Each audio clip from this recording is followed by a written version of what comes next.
আমি যদি হাঁকতে বসি তাহলে আমি ঠিকঠাক মতো পানিটা পাবো কিনা। তো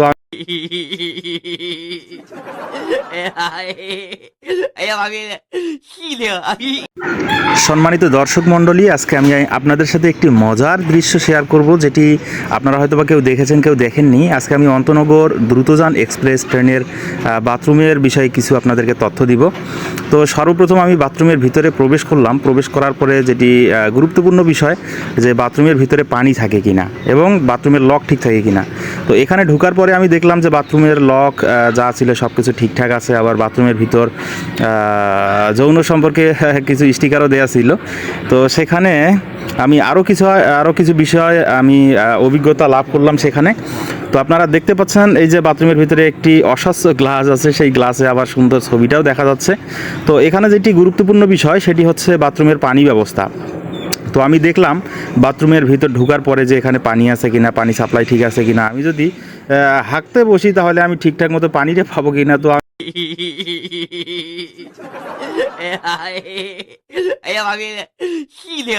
আমি সেখানে ঢুকলাম এবং ঢোকার পরে কল ছাড়লাম। কল ছাড়ে দেখার চেষ্টা করলাম। তো সর্বপ্রথম আমি আপনাদেরকে দেখাবো যে সিসিম ফাঁক বলে একটা কথা আছে। সে ট্রেনের বাথরুমটা কিন্তু সিসিম ফাঁক। আপনি সেখানে হাঁকবেন এবং আপনার হাঁকাটা সরাসরি যায় মাটিতে কিন্তু স্পর্শ করবে।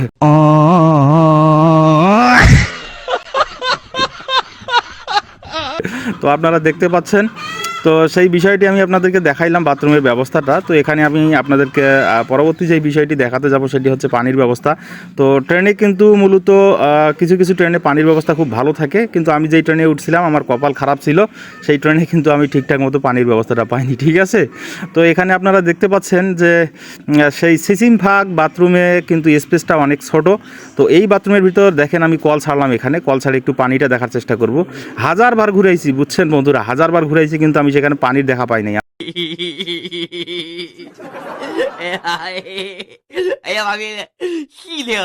আমার যেভাবে প্যাটের ভিতরে মোচড় দিচ্ছিল, আমার মানে হাগাটা খুব দ্রুত মানে আমার একটা হওয়ার আশঙ্কা ছিল, কিন্তু সেই পানির ব্যবস্থাটা দেখে কিন্তু আমার মানে কি আর বলবো, আমার হাগাটা বাইর না হয় আবার ভিতরের দিক চলে গেছে। ঠিক আছে। তো আপনারা দেখতে পাচ্ছেন আমি হাজারবার ঘুরানোর পর কিন্তু কল থেকে পানি পড়তেছে না।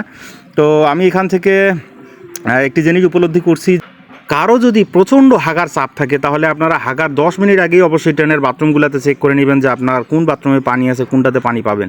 তো আমি এখান থেকে কি করলাম, আমি লক খুলে আবার বাথরুম থেকে বের হইলাম। আমি দেখবো যে পাশের বাথরুমে পানি পাওয়া যায় কিনা। এখানে আমি এই পাশের বাথরুমে আসার পর আরও একটি অভিজ্ঞতা আমি যেটি উপলব্ধি করলাম, সেখানে দেখেন যে লকটা ঠিক মতো লাগতেছে না।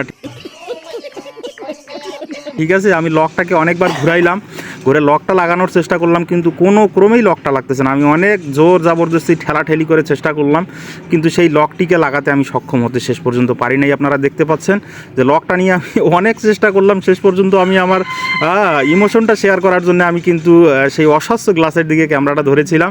তো আপনারা দেখতে পাচ্ছেন এই যে সিসিম ফাঁক বাথরুম, এখানেও সেই একই অবস্থা, সেম স্পেস। তো এখানে আবার আমি লকটাতে হাত দিয়েছিলাম যে দেখি লকটাকে শেষ পর্যন্ত লাগা যায় কি না। তো দর্শক, শেষ পর্যন্ত একটা কথা বলেই শেষ করব যে ট্রেনের ভিতরে যদি হাগার চাপ দেয় তাহলে সেখানে হাগার কোনো বিকল্প নাই। তো সবাই ভালো থাকবেন। ভিডিওটি ভালো লাগলে অবশ্যই লাইক কমেন্ট শেয়ার করবেন ইনশাআল্লাহ।